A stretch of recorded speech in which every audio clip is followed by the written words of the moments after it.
सभी महानुभावों को मेरा सादर जय जिनेंद्र और स्टोप देश की इस कक्षा में आप सभी का बहुत बहुत स्वागत है। आइए चलते हैं, आज हम चौथे नंबर के श्लोक का अर्थ समझेंगे।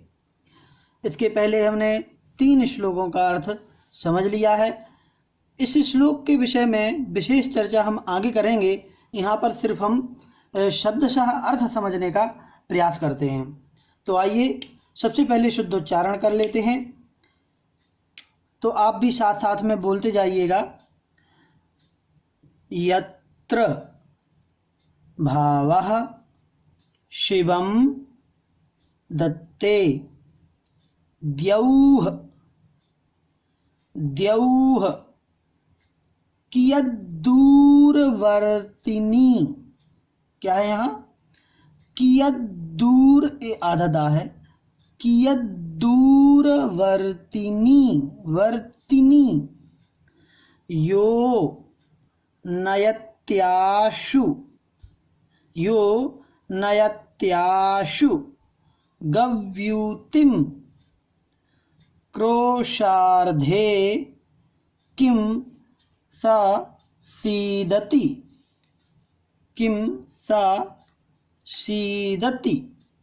ठीक।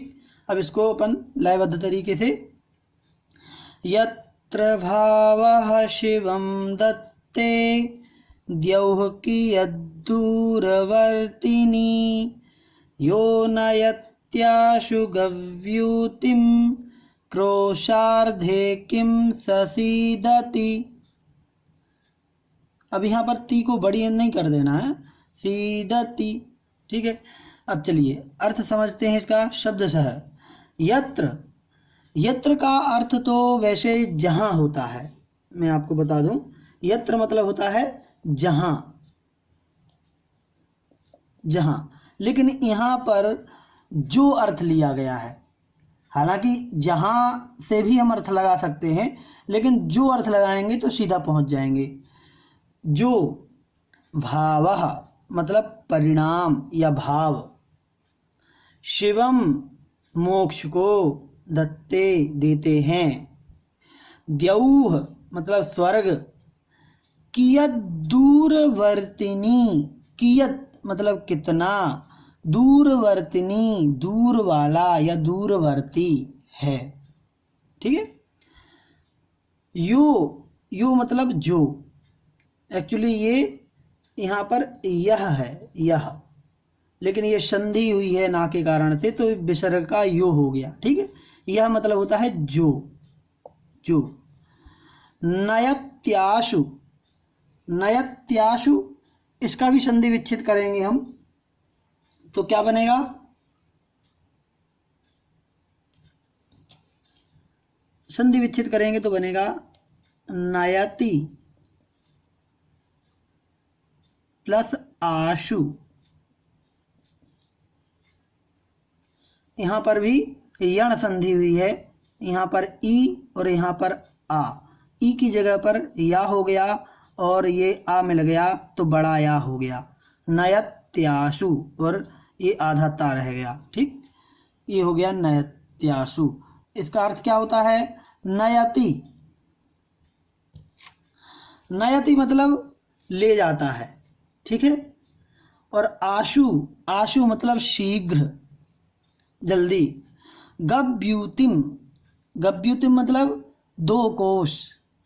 ठीक है, 2 कोश। क्रोशार्धे, यहाँ पर भी संधि विच्छेद करेंगे तो हो जाएगा क्रोश धन अर्धे, दीर्घ संधि। छोटा आ इधर पर है, छोटा आ इधर पर, दोनों मिलकर के बड़ा आ बन गया, क्रोशार्धे। ठीक। किम क्या, सा मतलब वह, सीदति मतलब दुखी होता है। ठीक है, ये शब्दों का अर्थ हो गया। अब आगे अपन पूरा अर्थ लगाते हैं। क्या है इसमें? यत्र भावः शिवम दत्ते, जो भाव, जो आत्मा के भाव या परिणाम शिवम दत्ते मोक्ष देते हैं, द्यौ कियत् दूरवर्तिनी उन भावों के लिए या उन परिणामों के लिए, द्यौः मतलब स्वर्ग, कियत दूरवर्तिनी, कितना दूर वाला है, कितना दूरवर्ती है। अर्थात जो आत्मा के परिणाम मोक्ष दे सकते हैं उनके लिए स्वर्ग कितना दूरवर्ती होगा, कितना दूरवर्ती है। फिर यहाँ पर एक उदाहरण दे रहे हैं। यो मतलब जो, नयति आशु जो नयति ले जाता है, नयति यहाँ पर निकाला था हमने, ले जाता है। आशु मतलब शीघ्र, गभ्युतिम मतलब 2 कोस। जो व्यक्ति 2 कोस तक शीघ्र ले जाता है, क्या, कोई भी वस्तु 2 कोस तक शीघ्र ले जाता है। स मतलब वह, किम मतलब क्या, क्रोशार्धे सीधति आधे कोश के लिए, अर्ध मतलब आधा, आधे कोश के लिए, क्रोश मतलब कोश, ठीक है, कोश मतलब खजाना नहीं, कोश यहाँ पर हिंदी में लिखा जाता है अक्सर, सॉरी, कोश, ये तो मतलब जो कहते ना, जो एक नापने की इकाई होती है किलोमीटर, तो 1.6 किलोमीटर का 1 मील होता है और 2 मील का 1 कोस होता है। ये क्रोश, संस्कृत में क्रोश बोलते हैं इसको लोग। तो क्रोशार्धे किम ससीदति, क्या वह आधे कोस के लिए दुखी होता है, नहीं होता। ठीक है, बिल्कुल सिंपल सा अर्थ है कि आत्मा के जो परिणाम मोक्ष को देते हैं तो उनके लिए स्वर्ग कितनी दूरवर्ती है या कितना दूर है। क्यों? क्योंकि जो 2 कोस तक किसी सामान को जल्दी ले जाता है, क्या वह आधे कोस के लिए दुखी होगा? अर्थात नहीं होगा। 2 कोस जब जा सकता है तो आधा कोस में उसे क्या प्रॉब्लम होगी? कोई प्रॉब्लम नहीं होगी। तो ये इस श्लोक का अर्थ हो गया। अब आइए चलते हैं, इसकी थोड़ी सी व्याख्या समझते हैं कि इसके आगे पीछे क्या रहस्य छिपा हुआ है। तो अभी आपने सामान्य अर्थ समझा श्लोक का, अब थोड़ा सा विशेष अर्थ समझते हैं। पिछली कक्षा में हमने देखा था कि आचार्य श्री कह रहे हैं कि व्रतों का पालन करके स्वर्ग जाना श्रेष्ठ है, ना कि अव्रतों का पालन करके नरक जाना। अभी यहाँ पर आचार्य श्री ने, आचार्य पूज्यपाद स्वामी ने व्रतों की महिमा को उभारा है कि व्रतों को पालन करना कितना आवश्यक है। और हमने भी कल बताया था कि जब व्रतों का पालन करते हैं तो पुण्य कर्मों का बंध होता है और व्रतों के पालन से जो हमारे पूर्व पाप कर्म होते हैं उनका नाश होता है, उनकी निर्जरा होती है। शिष्य फिर से शंका करते हैं यहाँ पर कि भगवान, यदि ऐसा ही संभव है कि सभी लोग व्रत का पालन करके और स्वर्ग जाने लगे, तो फिर मोक्ष जाने के लिए जो आत्म भक्ति की आवश्यकता होती है, जो आत्मलीनता का जो मार्ग है, जो आत्मोन्मुखी होना है, वो कैसे संभव होगा? क्योंकि फिर उस तरफ लोग कोई जाएंगे ही नहीं। हर व्यक्ति सुख चाहता है और सुख स्वर्ग में मिल जाता है, तो व्रतों का पालन करके आराम से सभी लोग स्वर्ग की तरफ जाएंगे, तो फिर मोक्ष कौन जाएगा? तो यहाँ पर आचार्य श्री उत्तर देते हैं कि देखिए, ये शंका करना व्यर्थ है। और अगला श्लोक उन्होंने दे दिया जो आज हमने पढ़ा कि यत्र भावः शिवम दत्ते द्यौ कियत दूरवर्तिनी, कि जो आत्मा के परिणाम मोक्ष दे सकते हैं उनके लिए स्वर्ग कितना दूर है? बिल्कुल भी नहीं। अच्छा देखिए, यहां पर इस पंक्ति में यत्र भावः शिवम दत्ते, इस पंक्ति में एक बात स्पष्ट होती है कि व्रतों का पालन जो है ना, वो स्वर्ग के लिए नहीं कर रहे हैं हम, वो स्वर्ग सुख के लिए नहीं कर रहे। स्वर्गों के सुख की कामना के लिए तो कोई भी काम नहीं करना है धर्म का, ना कोई व्रतों का पालन करना है, ना ही कुछ करना है। करना है किस लिए? मोक्ष के लिए, शिव के लिए, कल्याण के लिए। तो मतलब हमें काम या व्रतों का पालन मोक्ष के लिए करना है और उन भावों से यदि स्वर्ग प्राप्त हो जाता है तो इसमें कोई भी आश्चर्य की बात नहीं है।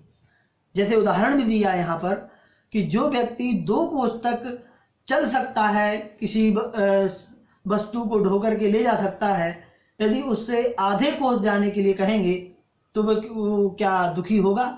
बिल्कुल नहीं होगा, उसके लिए तो और आसान हो जाएगा। वैसे ही जिन आत्मा के परिणामों से, जिन भावों से मोक्ष संभव है, उन भावों से स्वर्ग जाना कितना कठिन काम होगा। तो मतलब हमें अपनी आत्मलीनता, आत्म साधना और आत्म भक्ति हमें यही सोच करके करना है कि मोक्ष एक दिन हमें जाना है और उसी के लिए हम कर रहे हैं, तब कोई दिक्कत नहीं है। लेकिन यदि हम संसार के लिए करने लगेंगे तो दिक्कत हो जाएगी, वहां परेशानी है। अब यहाँ पर एक बात और मैं स्पष्ट करना चाहता हूं कि जो यहाँ व्रतों की बात हो रही है, यदि आप लोगों के मन में ये बात आई हो या ना आई हो, यहाँ पर व्रतों का मतलब है रत्नत्रय। ध्यान दीजिए, व्रतों का मतलब यहाँ पर है रत्नत्रय, ना कि जो रविवार, अष्टमी, चतुर्दशी और 16 कारण के जो व्रत हम लोग करते हैं एक आसन करके, उस व्रत का यहाँ कोई भी लेना देना नहीं है। यहाँ पर व्रतों से मतलब है महाव्रत, रत्नत्रय धारण करना, महाव्रतों को धारण करना। तो यहाँ उन व्रतों की चर्चा हो रही है।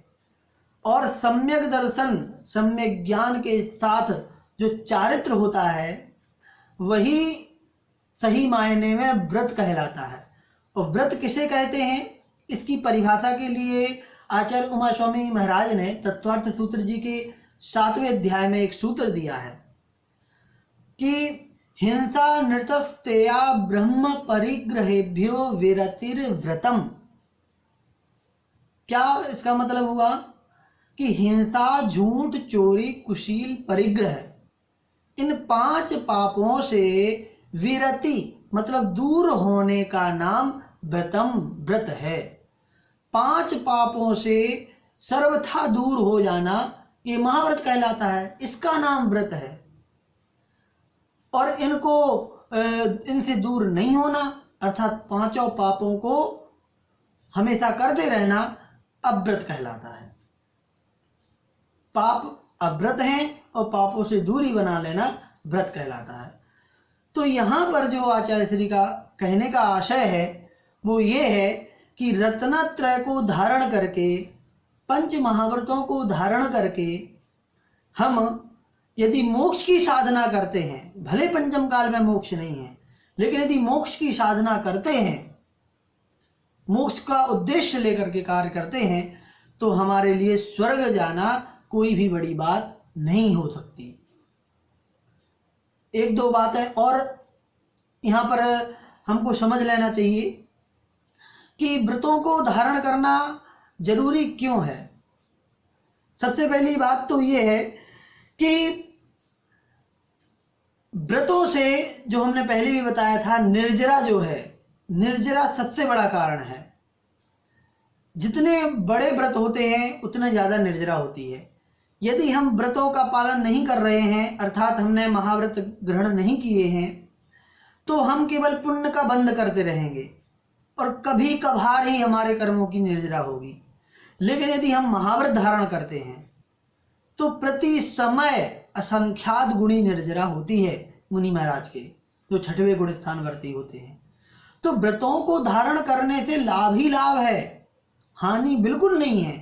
यदि पंचम काल में ही व्रत धारण करते हैं तब भी लाभ ही लाभ है, क्योंकि हमारे पूर्व पाप कर्मों की निर्जरा ही होती रहती है। और यदि महाव्रत भी धारण नहीं कर पाते तो अणुव्रत यदि धारण करते हैं, अर्थात पंचम गुण स्थान धारण करते हैं, प्रतिमा लेते हैं, तो उससे भी हमें कर्मों की निर्जरा तो होती ही है। इसलिए व्रतों का पालन करना तो हमेशा ही लाभकारी है। कभी नहीं सोचना चाहिए कि मोक्ष नहीं है तो हमें व्रत नहीं लेना चाहिए। एक बात और विशेष है, यहाँ पर हमारे आदरणीय पंडित जी बेनाड़ा जी कहा करते हैं, कहते हैं कि जिनके मन में व्रतों को ग्रहण करने का भाव नहीं आ रहा है, तो हो सकता है कि उनको नरक आयु का बंध हो गया हो, अर्थात उनके पहले ही नरक आयु का बंध हो चुका होगा, इसीलिए उनके मन में व्रतों को ग्रहण करने का भाव ही नहीं आता। इसलिए कम से कम हमें व्रतों को ग्रहण करने का भाव तो लाना ही चाहिए। एक प्रश्न और है, अब हम बात करते हैं उन व्रतों की जो रविवार, अष्टमी, चतुर्दशी को करते हैं। तो क्या ये मोक्ष में कारण हो सकते हैं क्या? ये क्यों करते हैं हम लोग? निर्जरा होती है, क्या होता है इनसे? या पूजा पाठ हम इत्यादि करते हैं, इनसे क्या होता है? तो बता दें कि जो हम व्रत उपवास जिन्हें हम कहते हैं वो करते हैं या पूजा पाठ इत्यादि करते हैं, तो इनसे पुण्य का बंध तो होता ही है, पुण्य का बंध होता है, साथ में ये मोक्ष के परंपरा से कारण माने गए हैं, साक्षात कारण नहीं है। मतलब इस मार्ग पर चल चलकर हम उस मोक्ष की जो सीढ़ी है, मोक्ष का जो मार्ग है, उस हाईवे तक पहुंच जाएंगे। लेकिन जो साक्षात मोक्ष का कारण है, साक्षात मोक्ष का कारण तो शुद्धोपयोग है। जी हाँ, शुद्धोपयोग ही साक्षात मोक्ष का कारण है। जो छठवें गुण स्थानवर्ती जो मुनि महाराज होते हैं और जो निर्विकल्प समाधि में लीन होते हैं और अपनी आत्मा का ध्यान करते हुए आत्मा में तल्लीन हो जाते हैं, तो वह अवस्था, वह शुद्ध उपयोग की अवस्था, आत्मलीनता की अवस्था साक्षात मोक्ष का कारण होती है। क्योंकि ऐसे मुनिराज यदि चौथे काल में अपनी विशुद्धि बढ़ाते हैं, तो फिर वह छपक श्रेणी चढ़ते हुए, कर्मों की निर्जरा करते हुए और 13वें गुण स्थान में पहुंच जाते हैं। तो साक्षात मोक्ष का कारण तो क्या है? शुद्धोपयोग। लेकिन जो हम व्रत, उपवास और पूजा इत्यादि करते हैं, ये परंपरा से मोक्ष के कारण माने गए हैं। एक और बात है कि जो रत्नत्रय और व्रत हैं, जो 5 व्रत हैं, ये इसीलिए भी हमारे लिए आवश्यक होते हैं क्योंकि जो जितने महापुरुष या महान पद बताए गए हैं, चाहे तीर्थंकर का पद हो, चाहे 63 सलाका पुरुषों में और भी पद हो, चक्रवर्ती का पद हो, चाहे सौधर्मेंद्र का हो, ये सभी व्रतों का पालन करके ही प्राप्त होते हैं। मतलब रत्नत्रय, सम्यक दृष्टि जीव ही इन ऊंचे ऊंचे पदों को प्राप्त करता है और कोई नहीं कर सकता। इसलिए हमें हमेशा भावना भानी चाहिए और कि सम्यक दर्शन, हम सम्यक दृष्टि बने और सम्यक दृष्टि बनने के बाद हम रत्नत्रय का या चारित्र को धारण करने का प्रयास करते रहें। सम्यक दर्शन का मालूम हमें तो पड़ता नहीं है कि हमें है कि नहीं, लेकिन कुछ बातें हैं जिनसे हम ये जान सकते हैं कि हम उस तरफ आगे बढ़े हैं या नहीं बढ़े हैं। और सबसे पहली बात होती है उसमें कि देव शास्त्र गुरु पर श्रद्धान होना।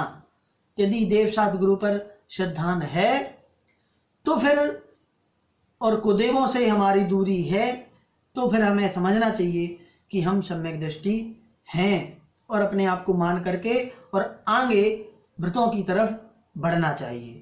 क्योंकि हम यदि अपने आप को मिथ्या दृष्टि ही मानते रहेंगे तो हम हमेशा सम्यक दर्शन के लिए ही जूझते रहेंगे। तो हमें अपने आप को दृढ़ विश्वास बना करके, देवशास्त्र गुरु के प्रति श्रद्धान करके, सम्यक दृष्टि मान करके और व्रतों की तरफ आगे बढ़ना चाहिए। अब आगे की जो श्लोक आएगा उसके लिए हम अगली क्लास का इंतजार करते हैं। जय जिनेंद्र।